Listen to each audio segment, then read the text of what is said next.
这个字也不错 ，permanent 的 PER 呢是一个副词字首，意思呢就是通过每一个，然后呢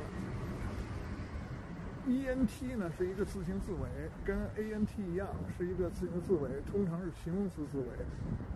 那 MAN 呢，这个就是 MN 呢，这个就是 maintenance， 所以这个字是不错的。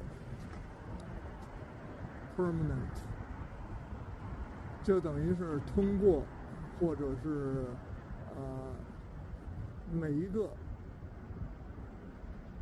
这个意思就是说保留，所以就是 maintenance remain， 所以就是 permanent 就是永远的。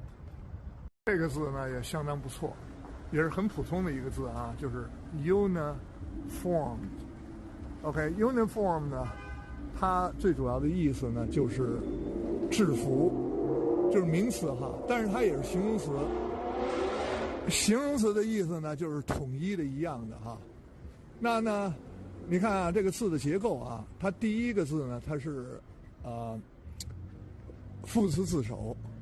就是什么呢？就是一个，唯一，啊，就是单独的。然后呢 ，form， 它呢，你看这个 un 呢 ，uni 哈，它这个在什么地方会出现呢？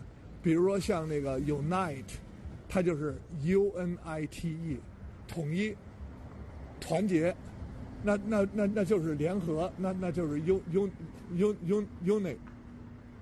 unite。单位也是啊，因为是相同的嘛，是统一的嘛，这个字也不错哈。你看这个是 department， 那它这个结构就是第一是副词字首，是 dis 的变体 ，part 呢它就是这个字义字根 ，ment 呢又是字形字尾，那 part 已经讲过了，就是 PR。